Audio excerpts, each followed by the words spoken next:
Bismillahirrahmanirrahim. Assalamualaikum warahmatullahi wabarakatuh. Innal hamdalillah nahmaduhu wa nasta'inuhu wa nastaghfiruh wa na'udzu billahi min shururi anfusina wa min sayyiati a'malina. Man yahdihillahu fala mudilla lahu wa man yudlil fala hadiya lahu. Ashhadu an la ilaha illallah wahdahu la syarika lah wa ashhadu anna Muhammadan abduhu wa rasuluhu sallallahu alaihi wa ala alihi wa sahbihi wa sallam. Qala rabbuna jalla wa ala fil Qur'anil Karim, ya ayyuhalladzina amanu ittaqullaha haqqa tuqatih wa la tamutunna illa wa antum muslimun. Wa yaqulu subhanahu, ya ayyuhalladzina amanu ittaqullaha wa qulu qawlan sadida yuslih lakum a'malakum wa yaghfir lakum dhunubakum wa man yuti'illaha wa rasulahu faqad faza fawzan 'azima. Fa inna asdaqal hadithi kitabullah wa khairal huda huda nabiyyina Muhammadin sallallahu alaihi wasallam wa syarrul umur muhdatsatuha fa inna kulla muhdatsatin bid'ah wa kulla bid'atin dhalalah wa kulla dhalalatin finnar. Ma'asyiral muslimin wal muslimat yang berbahagia rahimakumullah. Tahukah kita apakah faktor terbesar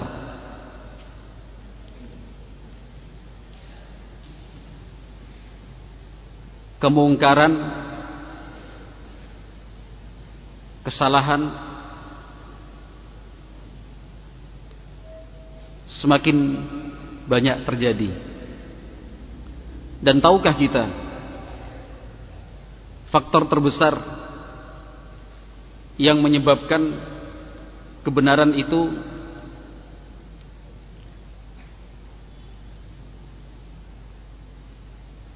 tidak diketahui dan tersembunyikan? Jawabannya, ma'asyiral muslimin wal muslimat rahimakumullah, karena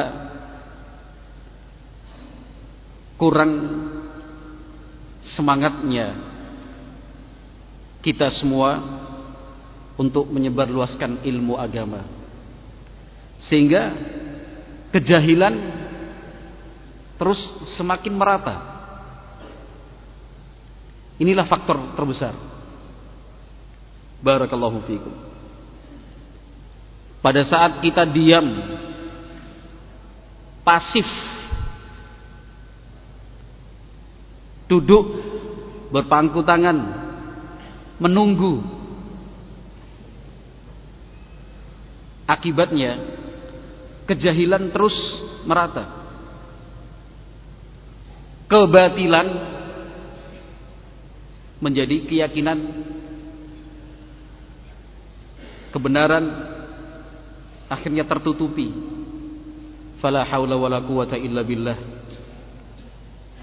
Oleh sebab itu, pada saat kita mengkaji ayat-ayat Allah maupun hadis-hadis Nabi sallallahu alaihi wasallam yang menjelaskan tentang pahala dan keutamaan talabul ilmi, mempelajari ilmu serta mengajarkannya, hendaknya kita fahami kenapa sampai sedemikian besar Allah persiapkan pahala dan keutamaannya.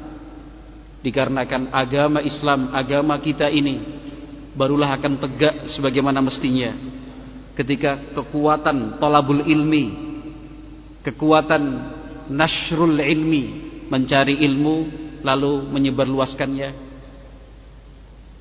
Kekuatan itu kekuatan yang besar, semangatnya terus terjaga. Nah, ketika kita bermalas-malasan untuk menuntut ilmu agama, akhirnya kebenaran itu semakin dilupakan oleh orang. pada saat kita bermalas-malasan untuk mempelajari agama, akhirnya agama itu diketahui tidak sebagaimana mestinya. Salah faham, keliru menyimpulkan. Sebabnya apa? Bermalas-malasan untuk menuntut ilmu agama. Selain itu, ma'asyiral muslimin wal muslimat rahimakumullah, karena kegigihan dan kesabaran untuk terus menyebarluaskan ilmu agama itu yang harus ditingkatkan. Contoh kecil, ma'asyiral muslimin wal muslimat rahimakumullah. Contoh kecil. Ketika kita menegakkan salat berjamaah, salat 5 waktu, bukankah di antara ajaran dan tuntunan Nabi Muhammad alaihi salatu wasallam adalah sawwu sufufakum tarasu wa'tadilu hadhu bainal manakibi wal a'qab la tada'u furujatin lisyaitan. Itu kan tuntunan dan bimbingan dari Nabi Muhammad alaihi salatu wassalam. Di dalam sekian banyak riwayat diterangkan bahwa Nabi alaihi salatu wassalam yang diteladani oleh sahabat-sahabatnya, setiap kali akan memimpin salat berjamaah, beliau sebagai imam, penanggung jawab tertinggi dalam pelaksanaan ibadah yang mulia, yaitu salat berjamaah, selalu mengingatkan kaum muslimin, sahabat-sahabatnya, luruskan safnya, rapatkan barisannya, tempelkan antara bahu dengan bahu, lekatkan antara telapak kaki dengan telapak kaki yang lainnya. Jangan biarkan ada celah antara satu dengan yang lain. Itu kan ajaran dari Nabi alaihi salatu wassalam. Kita, ma'asyiral muslimin wal muslimat rahimakumullah, kita hanya bisa bersedih, meratap, atau yang semisalnya,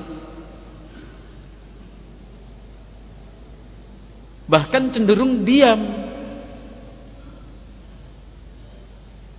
kurang aktif untuk menyampaikan ajaran Nabi Muhammad alaihi salatu wasallam seperti ini kepada umat Islam. Akibatnya begitulah. Setiap kali kita sholat di masjid, pada umumnya kita merasa kurang nyaman, kurang sreg, nggak pas. Kenapa? Shafnya nggak rapi, kurang lurus, jarak antara satu dengan yang lainnya jauh. Apa hanya meratap cukup? Apa hanya bersedih cukup? Apa kemudian kita tinggalkan masjid itu, kita pilih masjid yang lain tanpa melakukan sesuatu? Kenapa enggak sholat di masjid sana? Sholatnya malah di masjid sana. Sana mending, sini wah jan, softnya sana sini enggak karuan. Apa kemudian kita diamkan? Itu kesalahan, kekeliruan kita. Mana greget kita untuk menyampaikan ilmu? Mana semangat itu? Semangat untuk menyampaikan al-haq.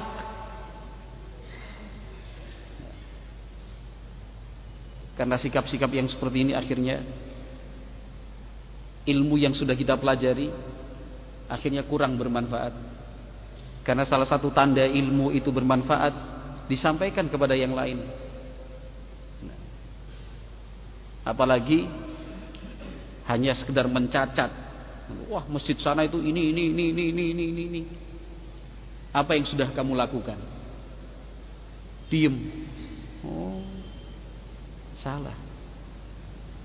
Mestinya ilmu yang telah kita pelajari, pengetahuan yang telah kita ketahui, yaitu tuntunan dan bimbingan Rasulullah SAW di dalam menata dan meluruskan shaf, sebagaimana shafnya para malaikat, kita sampaikan dengan bertahap, sedikit demi sedikit. Bukan kemudian dibiarkan, bukan kemudian kita diam, bukan cuma menunggu mudah-mudahan semuanya dapat hidayah. Nah, kalau cuma berdoa seperti itu tanpa ada usaha, tentu tidak masuk akal seperti ini. Kalau kita tidak mampu untuk mengingatkan atau memberi masukan untuk yang sudah tua-tua, kita mulai dari anak-anak kecil. Pendekatannya melalui anak-anak kecil itu yang biasa sholat di masjid, yang biasa ikut TPA, barangkali kita panggil sini, dek, kumpul sini nih, kan itu. Nih, om punya makanan nih, keluarkan makanannya, wafer, ya kan, lanting, misalkan peyek, ya, peyek ikan atau apa, kumpulkan. Sambil makan, dek, tak ajari. Kalau sholat itu softnya harus dirapikan. Deketin ini nih, tak kasih contoh nih. Nah, sholatnya gitu. Itu sesuai dengan tuntunan Nabi Muhammad SAW. Udah selesai. Nah, ada usaha kan? Ada upaya dari kita untuk menyampaikan ilmu. Ini loh yang benar, ini salah. Ini kenapa kita katakan benar? Karena ada dasarnya dari Al-Quran dan Sunnah Nabi alaihi salatu wassalam. Ini kenapa kita katakan salah? Karena ternyata bertentangan dengan ajaran Rasulullah SAW. Setelah anak-anak kecil itu kita sampaikan sekali, dua kali, tiga kali, mungkin kita di masjid itu punya kenalan tetangga, barangkali kerabat dan keluarga kita mungkin. Nah, ada kesempatan karena kita kenal dekat dengan orang tersebut, saat melaksanakan sholat berjamaah, deketin orangnya. Ketika akan mulai sholat, tempelkan kakinya, luruskan, lihat reaksinya, lihat responnya. Tidak semua orang ketika kita dekatkan, kita tempelkan, kemudian menghindar. Tidak semuanya. Saat kita tempelkan, kita rapatkan, sambil dibisikin, teman dekat kok, keluarga, ditempelin ajaran Nabi. Oh, coba. Tapi udah 5 tahun.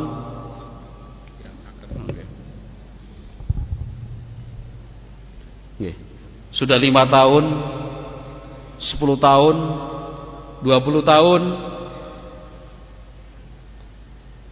sudah bertahun-tahun lamanya dia mengerti ilmu tentang meluruskan dan merapatkan shaf.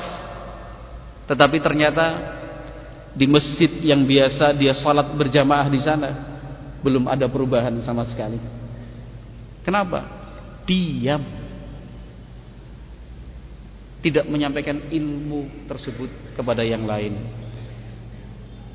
Ma'asyiral muslimin wal muslimat rahimakumullah. Itulah faktornya. Kenapa kebatilan itu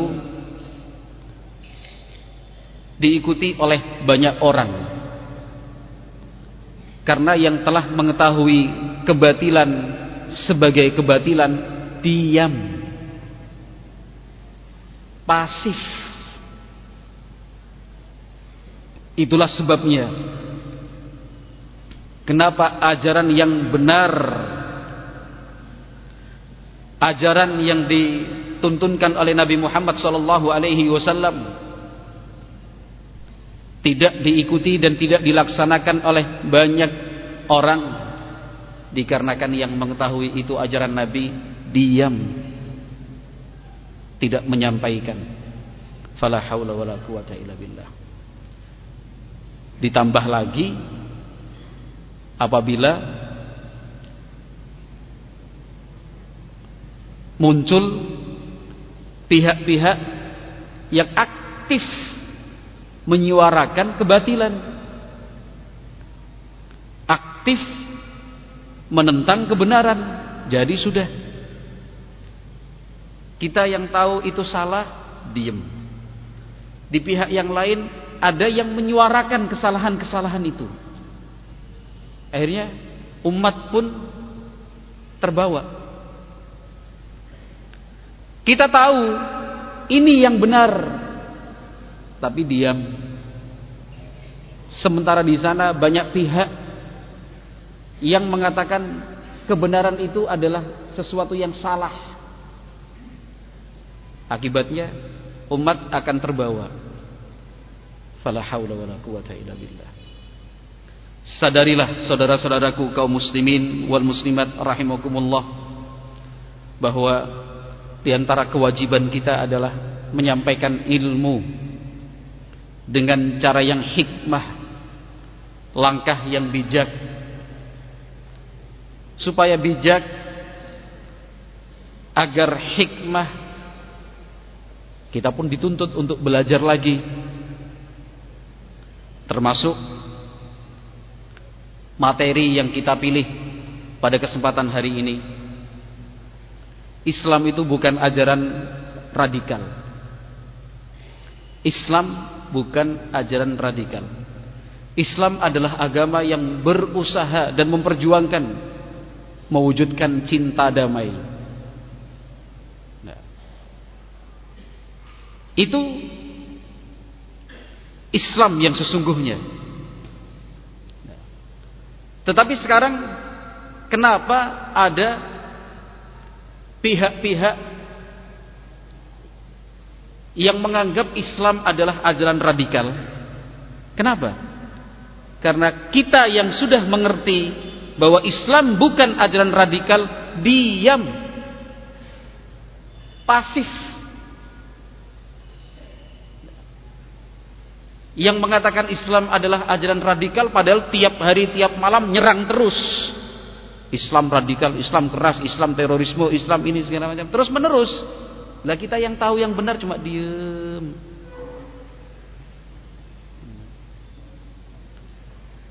Ditambah lagi munculnya kelompok-kelompok yang mengatasnamakan Islam, tetapi apa yang mereka perbuat, yang mereka lakukan jauh dari ajaran Islam. Kaum teroris, kaum khawarij, kaum radikalis.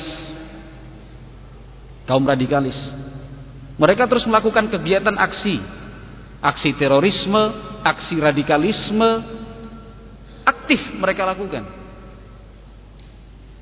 Nah, sementara kita yang sudah mengetahui lantas diam. Lebih khusus lagi, ma'asyiral muslimin wal muslimat rahimakumullah. Nah, bukankah kita ikut merasakan akibat buruknya ketika dengan tata cara berpakaian seperti ini, bentuk fisik yang demikian,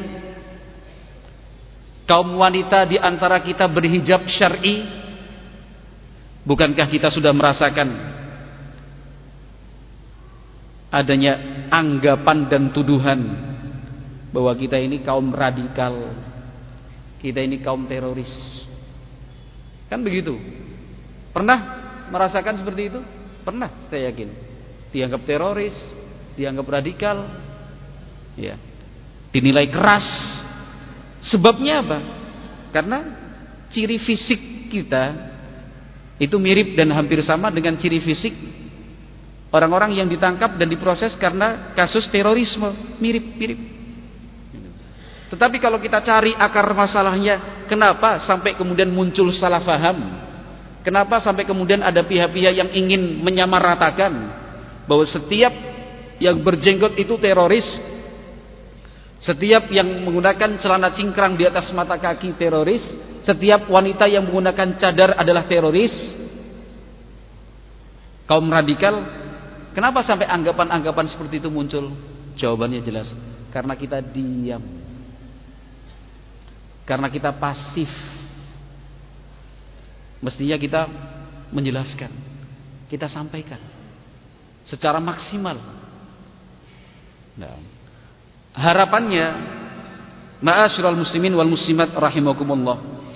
Setiap kali kita menghadiri kegiatan pengajian seperti ini yang menjelaskan bahwa Islam itu bukan ajaran radikal. Islam adalah ajaran yang memperjuangkan konsep cinta damai. Selesai kajian ini diselenggarakan, harapannya bukan kemudian pulang diam, bukan, tapi sampaikanlah kepada yang lain, supaya kebenaran itu betul-betul diketahui sebagai kebenaran, agar kebatilan itu tidak terus tersebar. Sampaikan. Ma'asyiral muslimin wal muslimat rahimakumullah. Benarkah ajaran Islam adalah ajaran yang bersifat radikal? Jawabannya tidak benar. Tidak benar. Benarkah setiap orang yang ciri-ciri fisiknya mirip dengan para pelaku teror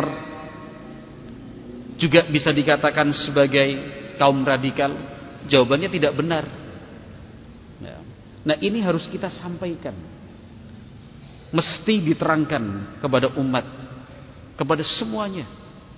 Nah, jangankan kepada umat, barangkali ada aparat pemerintahan, perangkat desa barangkali di tingkat yang paling bawah, tidak menutup kemungkinan perangkat desa itu salah paham, keliru di dalam menilai. Apa kemudian kita salahkan aparat desa itu? Jangan. Salahkan kita sendiri. Kenapa tidak mau menjelaskan? Mestinya kita terangkan, tentu dengan cara yang baik, dengan langkah yang hikmah. Maka ma'asyiral muslimin wal muslimat rahimakumullah, kita memerlukan bukti bahwa Islam adalah agama yang anti radikal. Islam adalah agama yang mengajarkan cinta damai dan kasih sayang. Kalau bukti kan banyak, 1, 2, 3, 4, 5 dan seterusnya. Tetapi kita ingin bukti yang kuat. Maka di antara bukti yang kuat itu, ma'asyiral muslimin wal muslimat rahimakumullah, adalah sebuah hadis yang diriwayatkan oleh Imam Al-Bukhari dan Muslim rahmatullah alaihim rahmatan wasi'ah,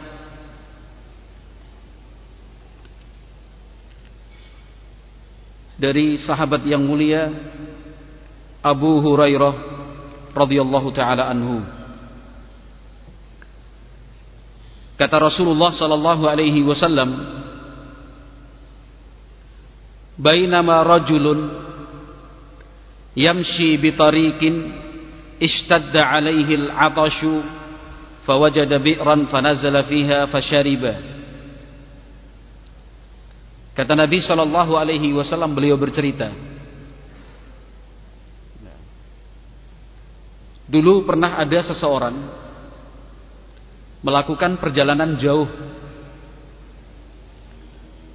Di tengah perjalanan, orang itu merasakan haus dahaga. Akhirnya menemukan sebuah sumur. Orang itu turun ke dalam sumur, kemudian minum. Ma'asyiral muslimin wal muslimat rahimakumullah, Nabi SAW menceritakan bahwa orang tersebut turun ke dalam sumur. Kalau yang kita bayangkan sumur seperti di tempat kita di Indonesia, susah juga. Turunnya gimana? Pakai tali, pakai anda itu bukan kamu, tangga ya, pakai tangga atau apa? Sedikit bercerita, sumur di Timur Tengah secara umum, karena memang wilayahnya yang relatif jarang hujan dibandingkan kita di daerah tropis ini. Nah, sehingga bentuk sumur pun berbeda dengan sumur kita di Indonesia. Beberapa sumur yang pernah saya lihat di daerah pedalaman dan pemukiman orang-orang Badui adalah sumur yang tadah hujan. Jarang hujan kan di sana. Sehingga bentuk sumurnya itu kalau bukan segi empat, lingkaran.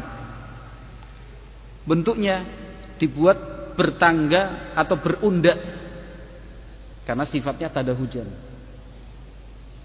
Jadi paling bawah kecil, misalkan ukurannya 10 kali 5, paling dalam mungkin masuk sampai belasan puluhan meter. Naik sedikit lebih lebar, lebih luas, tapi dibuat bertangga. Naik lagi terus bertangga sampai sumur yang paling terluar. Bisa dibayangkan gak bentuk sumurnya? Jadi kita kalau berada di paling atas, melihat ke bawah itu dalam sekali. Turunnya gimana? Berundak. Mau dari sini boleh, dari sini boleh, dari sana bisa, dari sini bisa. Karena dari semua sisi bentuknya turun. Gini ya, paham gak? Sebabnya tadahu hujan, maka dibuatlah sumur itu selebar-lebarnya, supaya ketika hujan turun lebat penuh, bisa untuk setahun. Atau yang bentuknya lingkaran, yang pernah saya lihat dalamnya luar biasa, menggunakan tangga yang melingkar dari atas begini, turun undak-undakan, melingkar gini ya, sampai paling bawah. Mereka mengambil air biasanya menggunakan tenaga hewan keledai. Keledai itu kan punya kemampuan fisik luar biasa. Turun ke bawah menggunakan tangga tersebut, jirgennya diisi, diletakkan di atas punggungnya, lalu keledai itu naik. Kalau sudah terbayang bentuk sumurnya seperti itu, maka kita tidak akan bertanya lagi. Ketika Nabi SAW menjelaskan, orang tersebut menemukan sebuah sumur lalu turun dan minum. Oh, ternyata turunnya seperti itu, ada undak-undakannya. Fasyariba, orang itu kemudian minum. Tsumma kharaja, setelah turun ke dalam sumur, minum, hausnya hilang, orang itu naik ke atas. Fa idza kalbun yalhathu ya'kulu thara minal 'atashi. Keluar dari sumur, orang itu melihat seekor anjing yang melelet-leletkan lidahnya, menjilat-jilat tanah minal 'atash, karena anjing itu haus. Faqala ar-rajulu, kata orang tersebut, laqad balagha hadzal kalbu minal 'atashi mithral ladzi kana qad balagha minni. Sungguh anjing ini sedang haus sebagaimana sebelumnya saya pun haus. Fanazalal bi'ra famala'a khuffahu ma'an thumma amsakahu bifihi hatta raqiya fasaqal kalba. Orang itu kemudian turun lagi ke sumur dengan gambaran bentuk sumurnya seperti tadi. Kembali ke dalam sumur, kemudian orang itu melepas khufnya. Khuf itu alas kaki yang terbuat dari kulit. Khufnya dilepas, semacam sepatu kulit itu dilepas untuk menciduk air. Kalau orang tersebut tidak perlu melepas khuf, ambil air menggunakan telapak tangan langsung diminum. Tapi ini objek yang akan diberi minum adalah seekor anjing. Maka dia lepas sepatu kulitnya tadi, dicidukkan air. Di dalam hadis ini Nabi mengatakan tsumma amsakahu bifi, bagian atasnya dipegang gini supaya tidak tumpah air di dalam sepatu kulit itu, dibawa naik ke atas, kemudian anjing itu pun diberi minum. Kata Nabi sallallahu alaihi wasallam, "Fasyakarallahu lahu faghafara lah." Allah Subhanahu wa taala pun berterima kasih kepadanya. Allah ampuni orang itu. Cerita ini disampaikan oleh Nabi Muhammad sallallahu alaihi wasallam kepada sahabat-sahabatnya. Qalu, para sahabat bertanya, "Ya Rasulullah, innalana fil bahaimi ajran." Wahai Rasulullah, apakah kami akan mendapatkan pahala dengan berbuat baik kepada hewan dan binatang? Kata Nabi sallallahu alaihi wasallam, faqala fi kulli kabidin ratbatin ajrun. Kata Nabi alaihi salatu wasallam, sikap baik kepada makhluk yang mempunyai jiwa, makhluk hidup, setiap sikap baik kita kepada makhluk hidup itu ada pahalanya. Muttafaqun alaih, riwayat Bukhari Muslim. Bahkan di dalam riwayat Bukhari ditambahkan, Nabi Muhammad alaihi salatu wasallam bersabda, "Fasyakarallahu lahu faghafara lahu faadkhalahul jannah." Allah berterima kasih kepada orang itu, Allah ampuni dia dan Allah masukkan dia ke dalam surga. Memperhatikan seekor anjing, menyelamatkan nyawanya,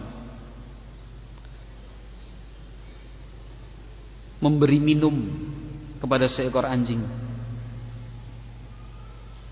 didorong oleh kasih sayang kepada makhluk hidup, kepada makhluk hidup. Nah, bukan berarti boleh memelihara anjing, beda masalahnya. Orang ini memelihara anjing apa enggak? Enggak, hanya sebatas apa? Membantu supaya tidak mati kehausan. Bukan memelihara anjing loh, bukan. Dengan perbuatannya itu Allah ampuni dosa-dosanya, Allah masukkan dia ke dalam surga. Apakah ini hanya berlaku untuk anjing saja? Tidak. Karena para sahabat bertanya, "Ya Rasulullah, innalana fil bahaimi ajran." Wahai Rasulullah, apakah sikap baik kami kepada hewan, kepada binatang itu akan berpahala? Kata Nabi, iya. Sikap baik kepada makhluk hidup ada pahalanya, diampuni dosanya, bahkan dimasukkan ke dalam surga. Ini ajaran kita, ajaran Islam, ajaran Nabi Muhammad sallallahu alaihi wasallam. Apakah kemudian benar? Apakah bisa dikatakan fair dan objektif kalau mengatakan Islam adalah agama radikal, agama yang mengajarkan kekerasan? Masya Allah. Lihat ajaran Islam kepada binatang dan hewan saja kita diajarkan, dibimbing berbuat baik. Kepada hewan dan binatang saja kita diajarkan supaya tetap membiarkan mereka hidup, tidak mati kehausan, tidak mati kedinginan. Apalagi kepada manusia secara umum, apalagi kepada sesama umat Islam secara khusus. Ini bukti, ma'asyiral muslimin wal muslimat rahimakumullah, bahwa Islam itu bukan ajaran yang menginginkan kekerasan. Islam itu bukan ajaran yang mengajarkan untuk menumpahkan darah. Islam itu agama yang mengajarkan terorisme, bukan. Maka ketika kita ditanya apa pendapat Bapak tentang gerakan-gerakan radikal seperti ISIS, Islamic State of Iraq and Syria, apa pendapat Bapak tentang gerakan Al-Qaeda atau yang semisalnya? Jawaban kita tegas dan jelas. Tidak sependapat. Bahkan kami menentang. Karena apa yang mereka lakukan sangat-sangat bertentangan dengan ajaran Islam. Sangat-sangat bertentangan dengan ajaran Islam. Nah, salah satu pembuktiannya melalui sisi ini. Nabi Muhammad alaihi salatu wasallam mengajarkan kepada kita untuk berkasih sayang kepada makhluk, bahkan kepada hewan dan binatang. Sementara mereka ISIS, Al-Qaedanya dan yang semisalnya justru melakukan tindakan-tindakan yang di luar peri kemanusiaan. Nah, eksekusi-eksekusi yang mereka lakukan sangat tidak berperi kemanusiaan. Orang hidup-hidup dirantai tangannya, beberapa orang ditonton oleh mereka, ditonton oleh pengikut-pengikut ISIS, milisi-milisi ISIS, ditonton hidup-hidup. Kemudian sebuah tank, kendaraan lapis baja, rantainya rantai baja, itu menelindas orang-orang tadi dalam keadaan hidup-hidup. Bayangkan, hidup-hidup ditelindas. Itu ajaran Islam? Tidak. Lihat, anjing saja, makhluk, nah, binatang yang kita dilarang untuk memeliharanya. Ketika kita melihat dia dalam keadaan kehausan, kasih minum. Mungkin dia kejatuhan pohon, ada seekor anjing kejatuhan pohon, kesakitan, teriak-teriak anjing tersebut. Kita diajarkan untuk membantunya, angkat ranting dan dahan pohon itu, biarkan dia terbebas. Ini orang hidup-hidup, ya, ditelindas dengan tank, hidup-hidup. La haula wala quwata illa billah. Beberapa orang yang mereka eksekusi dimasukkan ke dalam kerangkeng jeruji besi kotak, ya, hidup-hidup dibakar, disediakan bahan bakar, minyak dan yang semisalnya, disaksikan oleh milisi-milisi mereka, dibakar hidup-hidup. Bayangkan, orang dibakar hidup-hidup di dalam kerangkeng besi, teriak sana, teriak sini, lari sana, lari sini, sampai kemudian habis gosong terbakar. La haula wala quwata illa billah. Ada lagi yang dihukum dan dieksekusi, dimasukkan dalam kerangkeng besi, kemudian dimasukkan ke dalam air, celupkan, tarik lagi, teruskan sampai mati dalam keadaan tenggelam. La haula wala quwata illa billah. Ada lagi yang dieksekusi, bukan ditembak dengan peluru atau yang semisalnya, tapi dibasoka dan dirudal. Senjata yang mestinya untuk menghancurkan objek keras besar, ini untuk membunuh satu orang manusia. Ada lagi yang digorok hidup-hidup. Itu semua divideokan oleh mereka, disebarluaskan oleh mereka, bahkan dibangga-banggakan oleh mereka. Seperti ini ajaran Islam? Bukan. Ini bukan ajaran Islam. Islam bukan ajaran radikal. Sebenarnya, ma'asyiral muslimin wal muslimat rahimakumullah, kita ahlus sunnah salafi ini, salafi adalah bagian dari umat Islam yang terus menyuarakan bahwa ajaran-ajaran terorisme ISIS, Al-Qaeda itu sesat. Tidak pernah berhenti kita bersuara. Yang seperti itu pun masih saja kita dianggap teroris. Kan gak masuk akal. Lah piye, Pak? Pripun? Kita yang terus menyampaikan melalui pengajian, khutbah Jumat, majalah, buletin dan yang semisalnya, nah, masih terus dianggap kelompok berbahaya, kelompok radikal, didata, ya. Nama ustadznya, nama yayasannya, nama pondoknya, ini teridentifikasi kelompok radikal. Ma'had Al-Mansurah, Brobot, Purbalingga, pimpinan Ustadz Ridwan misalkan. Wah, ini masuk kelompok garis keras. Masya Allah, Kelompok garis keras dari mana, Pak? Lah ini pengajian kita. Kan itu. Ini yang kita sampaikan, lengkap bukti-buktinya, buku, majalahnya, rekaman audio suara ceramahnya. Nah, kenapa sampai ada yang seperti itu? Karena kita cuma diam, tidak aktif menyampaikan kepada yang lain. Yang mengkonsumsi ya kita-kita saja, tapi kita kurang aktif untuk menyampaikannya kepada masyarakat secara umum. Itu. Ma'asyiral muslimin wal muslimat rahimakumullah. Syekh Muhammad bin Shalih Al-Utsaimin rahimahullahu taala menjelaskan tentang hadis di atas. Kata beliau rahimahullahu taala, al-muallif yang saya baca adalah kitab Syarah Riyadhus Shalihin. Al-Imam An-Nawawi, penulis kitab Riyadhus Shalihin, menjelaskan atau menyebutkan kisah yang sangat menakjubkan ini,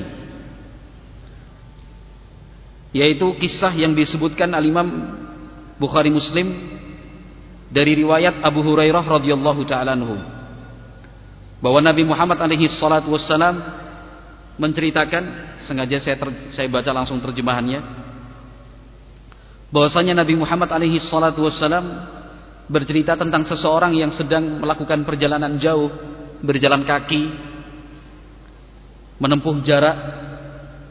Di tengah perjalanan orang itu mengalami haus. Ada sebuah sumur, orang itu turun lalu minum sampai rasa hausnya pun hilang. Ketika keluar dari sumur, orang tadi melihat seekor anjing yang menjilat-jilat tanah karena haus juga. Nah, diterangkan oleh beliau rahimahullahu taala di sini, yang dimaksud menjilat-jilat tanah itu adalah tanah yang ada kandungan airnya. Karena itu mungkin sumur. Jadi barangkali ada beberapa bagian tanah di sekitar sumur itu yang basah. Maka anjing itu menjilat-jilat tanah yang mengandung air. Nah, kenapa? Min syiddati atasyih, karena sangat haus. Orang tadi kemudian menyimpulkan, demi Allah, sungguh anjing ini merasakan haus yang luar biasa, sebagaimana yang telah saya alami tadi. Akhirnya orang tersebut turun ke dalam sumur, dia penuhi sepatu kulitnya dengan air, kemudian naik, lalu dia beri minum anjing tersebut. Nah, Allah subhanahu wa ta'ala berterima kasih kepadanya. Allah ampuni dia, bahkan Allah masukkan dia ke dalam surga dengan sebab tersebut. Kata Syekh Al-Utsaimin rahimahullah, wa hadza misdaqu qaulin Nabi sallallahu alaihi wasallam, al-jannatu aqrabu ila ahadikum min syiraki na'lihi. Dan ini sesuai betul dengan sabda Nabi Muhammad alaihi salatu wassalam, surga itu lebih dekat kepada kalian dibandingkan tali sandalnya sendiri. Maksudnya apa? Untuk masuk surga itu mudah, dekat sekali jarak seorang hamba dengan surga. Untuk mencapai surga sebenarnya tidak harus melakukan perjalanan yang jauh begitu. Cukup melakukan sesuatu yang ada di dekatnya, mudah. Kata beliau, amalun yasir, sebuah amal perbuatan yang ringan.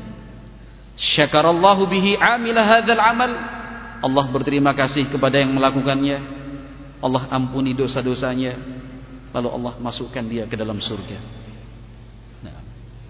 Ketika Rasulullah sallallahu alaihi wasallam menceritakan hal ini kepada para sahabatnya, dan para sahabatnya adalah asyad dan nasi hirsan 'alal ilmi, para sahabat adalah orang-orang yang sangat bersemangat untuk mencari ilmu, la min ajli an ya'lamu faqat, bukan karena supaya tahu saja, tetapi walakin min ajli an ya'lamu fayamalu.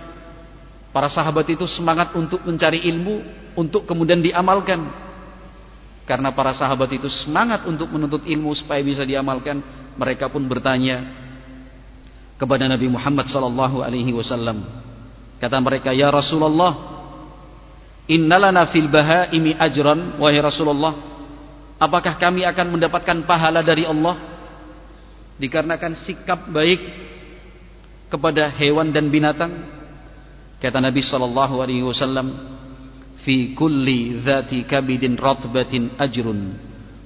Pada setiap makhluk yang bernyawa, yang mempunyai jiwa, itu ada pahalanya. Li'anna hadza kalbun minal bahaim. Karena hal ini, yaitu seekor anjing, adalah binatang, punya jiwa. Fakaifa yakunu li hadzal rajul alladhi saqahu hadzal ajral azim? Bagaimana bisa orang tersebut yang memberi minum kemudian mendapatkan pahala sebesar ini? Fastaghrabu lidzalik. Maka para sahabat pun merasa aneh, kok bisa ya? Oleh sebabnya mereka pun bertanya kepada Nabi sallallahu alaihi wasallam.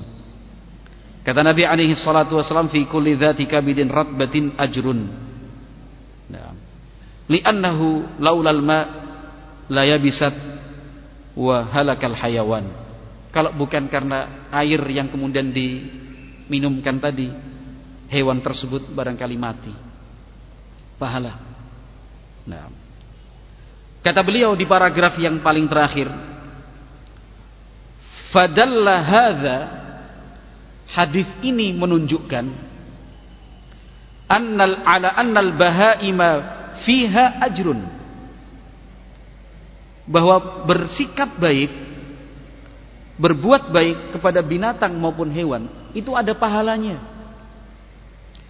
Kullu bahimatin ahsanta laha, setiap perbuatan baik yang engkau tujukan kepada seekor hewan atau seekor binatang, bisukin, dengan memberi minum, au it'amin, memberi makan, au wiqayatin min harrin, supaya binatang itu tidak kepanasan, au wiqayatin min bardin, berusaha supaya binatang itu tidak, atau hewan itu tidak kedinginan. Sawaun kanat laka aw li ghairika min bani Adam, hewan itu milikmu atau milik orang lain, tidak ada bedanya. Au kanat minas sawaim, bahkan yang diternak, yang kita pelihara, fa innalaka fi dzalika ajran indallah, maka perbuatan baik itu bernilai pahala di sisi Allah Subhanahu wa taala. Nah, artinya jelas. Nah, binatang dan hewan apapun itu, milikmu, milik orang lain, yang engkau pelihara, tidak engkau pelihara. Nah, perbuatan baik itu entah memberi makan, memberi minum, berusaha supaya binatang itu tidak kepanasan, tidak kedinginan, itu ada pahalanya. Termasuk sekali lagi hewan yang kita pelihara. Anda pelihara ayam, tiap pagi dikasih makan, tiap sore dikasih makan, tiap pagi dikasih minum, tiap minum juga demikian dijaga, ada pahalanya.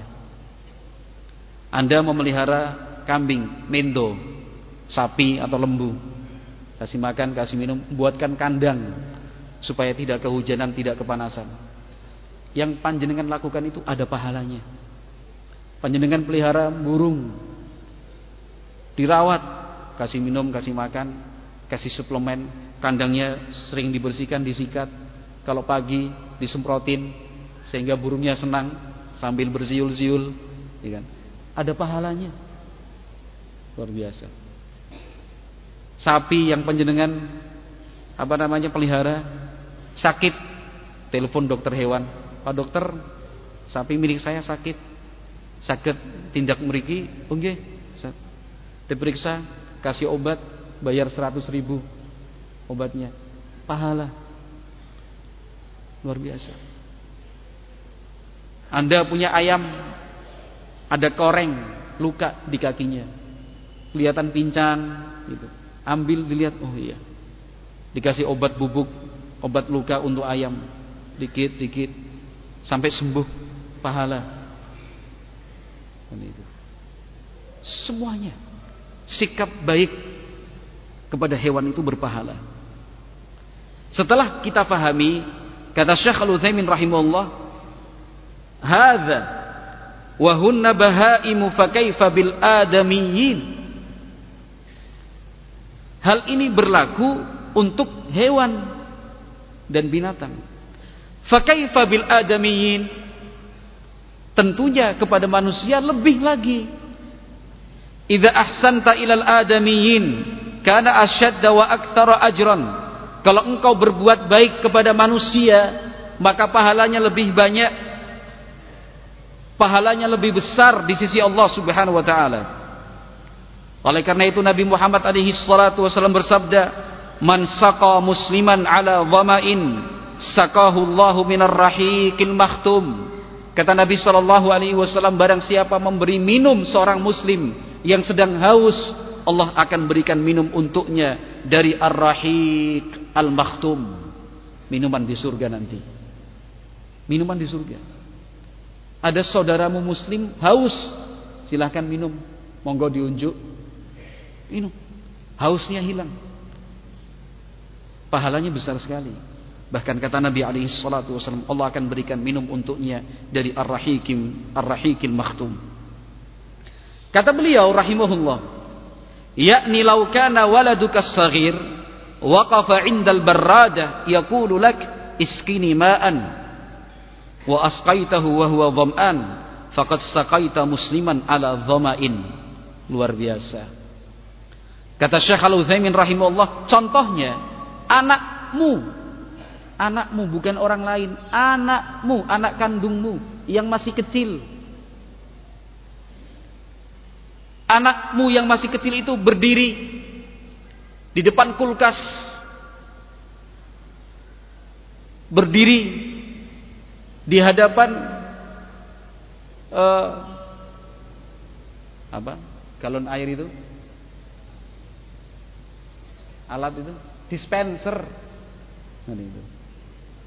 Anakmu berdiri di depan kulkas, anakmu berdiri di depan dispenser atau di depan teko air. Masih kecil anakmu. Lalu dia mengatakan, "Bi, tolong ambilkan aku minum. Tolong ambilkan aku minum." Nah, orang jiot dewek. Ambil sendiri udah gede kok. Insyaallah. Anaknya meminta untuk diambilkan air minum. Melatih biar mandiri. Alasan bae males kok. Bilang aja males kok, alasan mandiri. Males aja bilang. Begitu. Kata beliau rahimahullah, kemudian engkau ambilkan air minum untuk anakmu. Ingat, bukan orang lain, anakmu ini di rumahmu ini.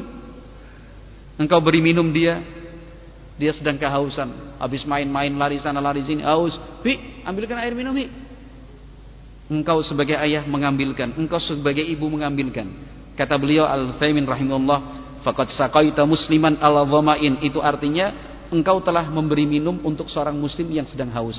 Anakmu kan muslim juga. Fa innallaha yasqika minar rahiq al-makhtum.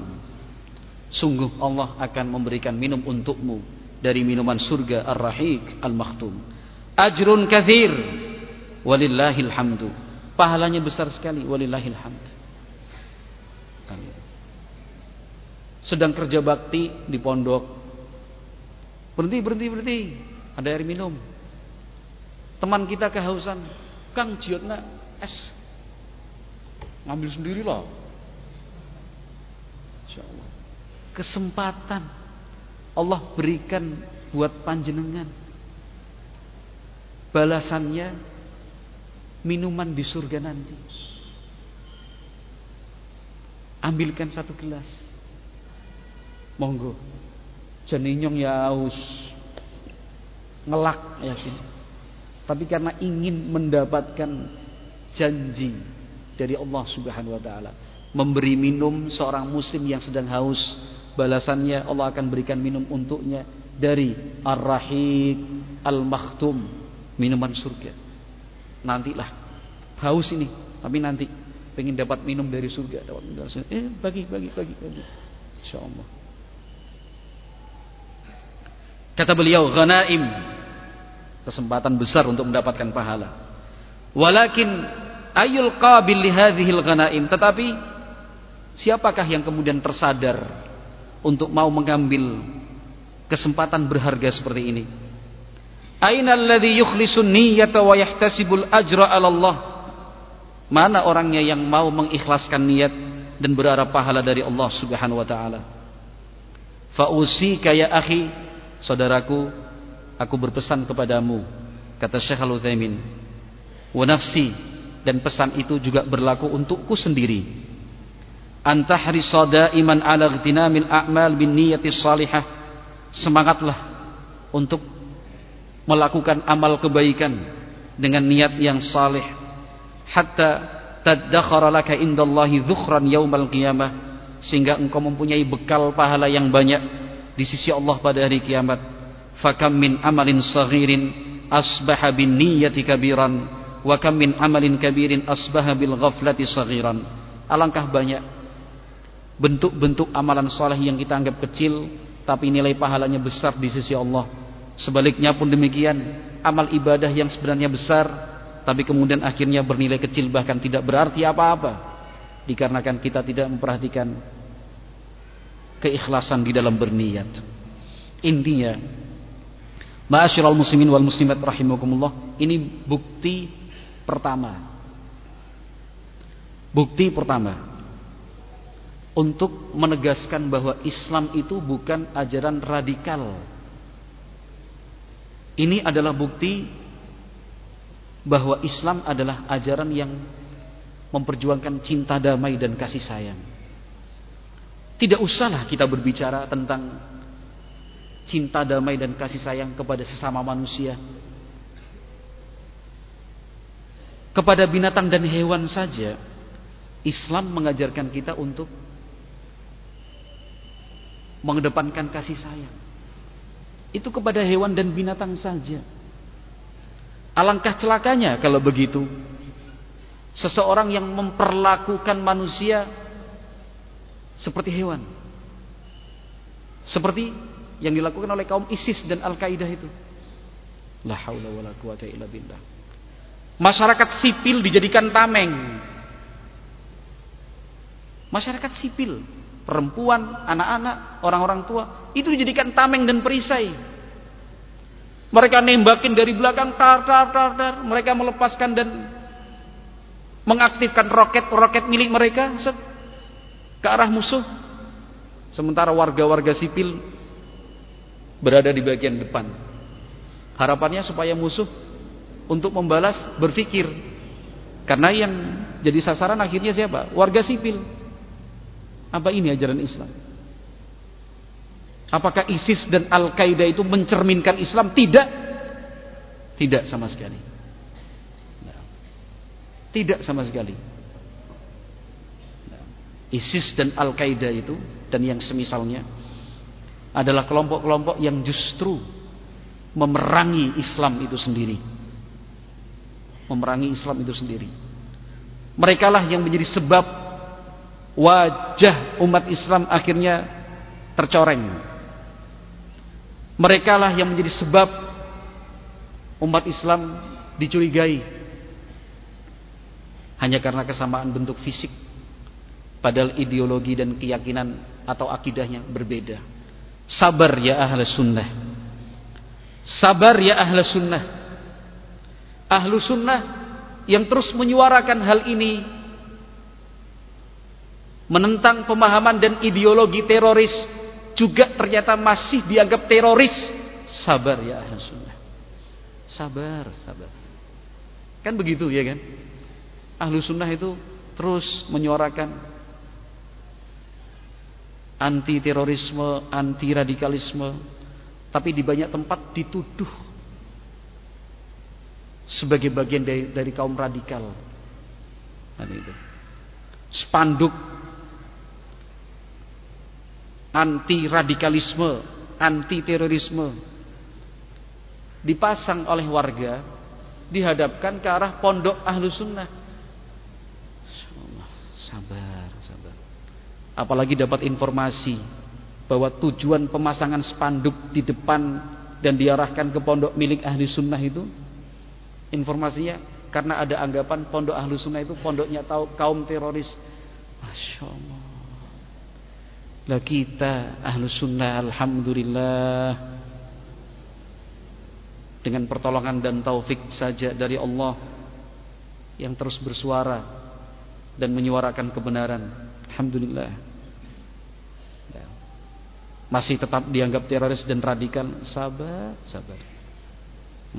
Jangan kemudian kecil hati, jangan patah semangat, wis lah, urusane, jangan.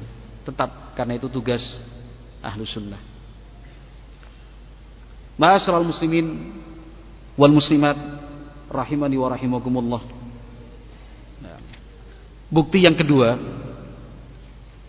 bahwa Islam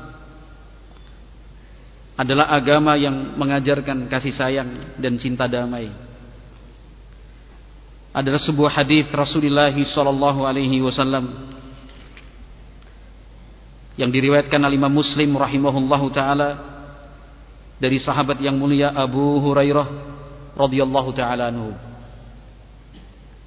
Nabi Muhammad sallallahu alaihi wasallam bersabda, "La tahasadu ولا تناجشوا ولا تباغضوا ولا تدابروا ولا يبيع بعضكم على بيع بعض وكونوا عباد الله إخوانا المسلم أخو المسلم لا يظلمه ولا يخذله ولا يحقره التقوى هاهنا ويشير إلى صدره 3 مرات bihasbi imri'in minasyarri an yahqira akhahul muslim kullul muslim 'alal muslim haramun damuhu wa maluhu wa 'irduh." Kata Nabi sallallahu alaihi wasallam, ini bukti kedua yang ingin kita kaji pada kesempatan siang hari ini untuk menunjukkan bahwa Islam adalah agama yang mengajarkan cinta damai. Tidak kurang-kurang, tidak lelahnya junjungan kita Nabi Muhammad SAW menanamkan ajaran-ajaran seperti ini untuk umat, supaya kita faham ini loh ajaran Islam, ini loh ajaran Nabi Muhammad SAW. Tinggal bagaimana kita praktekkan dan kita wujudkan. Kata Nabi SAW mengajarkan kita untuk hidup cinta damai, untuk hidup penuh dengan kasih sayang sesama umat Islam. Kalau tadi kan bukti yang pertama sikap baik kita kepada hewan dan binatang. Bukti yang kedua adalah ajaran Islam tentang hidup sesama umat Islam. Bimbingan dari Nabi Muhammad SAW. Nanti pada sesi yang kedua yang akan diterangkan insyaallah ajaran Nabi Muhammad SAW untuk mewujudkan cinta damai itu salah satunya adalah ketaatan kepada pemerintah, tidak mengkritik dan mencaci mereka baik di muka umum maupun di tempat-tempat khusus. Untuk mewujudkan kehidupan yang cinta damai, aman, tentram, salah satu kewajiban kita adalah selalu mendoakan kebaikan untuk pemerintah. Itu nanti sesi yang kedua. Tapi untuk poin yang sekarang ini adalah ajaran Islam untuk mewujudkan cinta damai itu sesama umat Islam. Pesan Nabi, kata beliau, la tahasadu, jangan saling hasad, jangan iri-irian, iren-iren, jangan. Sesama umat Islam jangan saling iri dong, jangan dengki, jangan hasad. Wala tanajashu, jangan melakukan najas. Najas itu menawar barang dengan harga yang lebih tinggi tanpa niat untuk membeli. Tujuannya untuk membantu si penjual agar harga barangnya naik. Itu nggak boleh di dalam Islam. Kan itu. Misalkan ada orang jualan semangka misalkan. Per kilo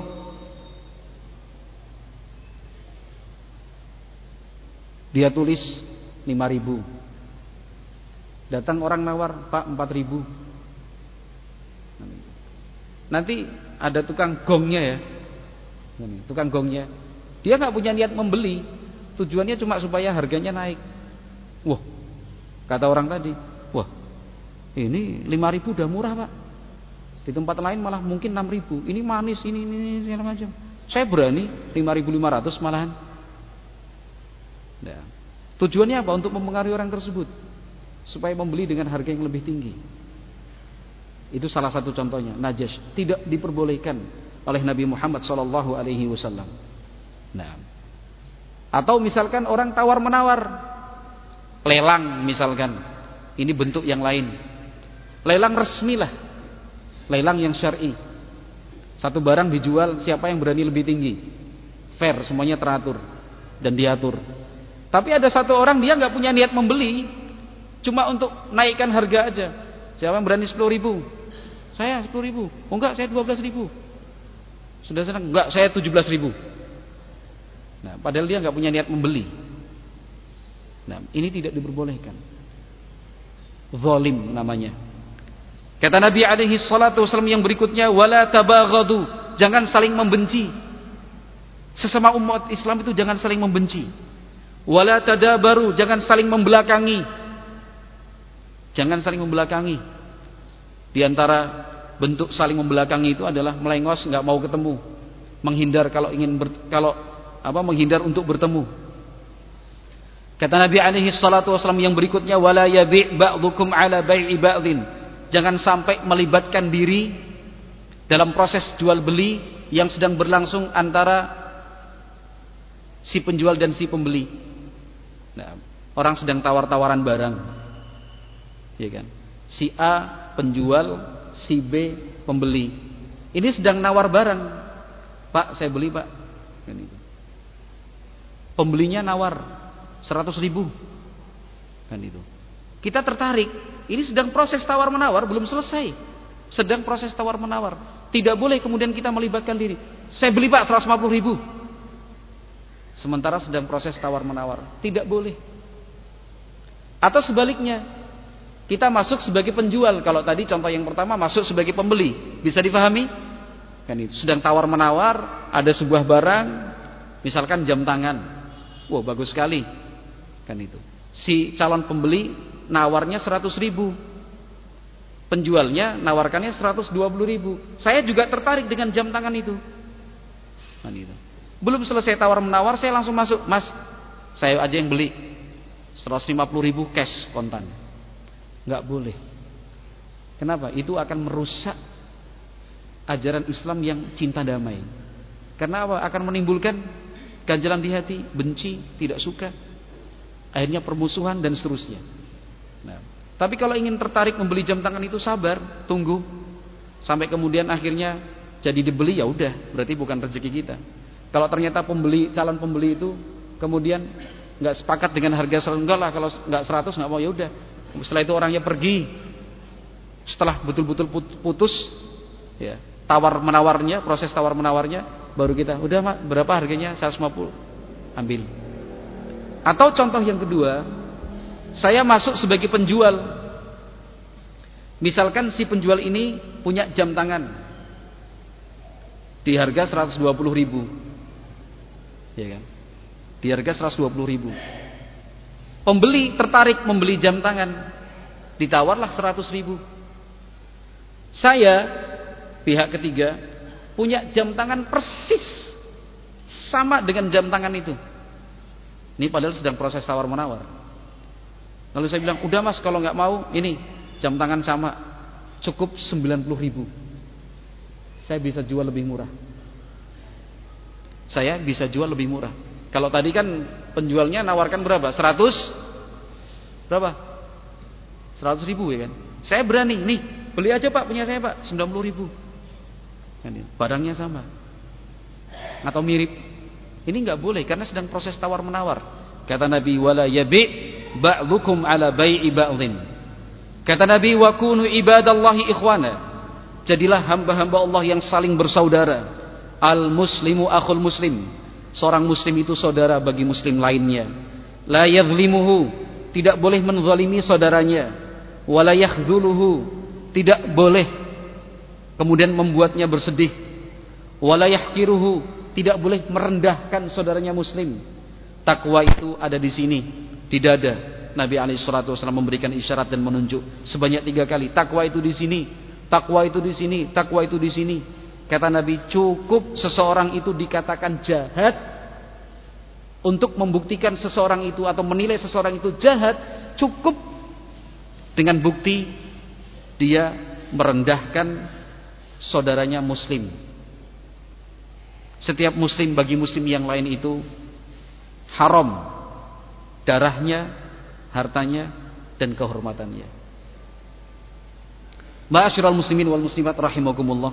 Inilah ajaran Islam, tuntunan dari Nabi Muhammad sallallahu alaihi wasallam untuk mewujudkan cinta damai, ketentraman.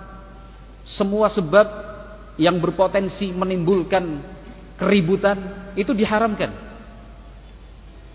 Setiap hal yang berpotensi menimbulkan keributan diharamkan oleh Islam, dilarang. Kenapa? Untuk mewujudkan kehidupan yang cinta damai, tentram, teratur. Kita tadi sudah mendengarkan seperti apakah ajaran Islam, ajaran Nabi Muhammad SAW. Intinya Islam adalah agama yang mengajarkan cinta damai. Nah, Islam bukan ajaran radikal. Islam itu bukan ajaran yang keras, kaku. Unsurnya adalah benci, dendam. Tidak. Nah, Islam adalah agama yang rahmatan lil alamin, rahmat untuk seluruh alam semesta. Wallahu a'lam bishawab. Seperti yang sudah disampaikan oleh panitia tadi, sesi pertama kita cukupkan sampai pukul 11 lebih 20 menit guna mempersiapkan diri melaksanakan salat zuhur secara berjamaah. Mudah-mudahan bermanfaat. Kita akan lanjutkan dengan pertolongan dan taufik dari Allah, tentunya kita minta pada sesi yang kedua nanti. Subhanakallahumma wa bihamdika asyhadu an la ilaha illa anta astaghfiruka wa atubu ilaik. Assalamualaikum warahmatullahi wabarakatuh.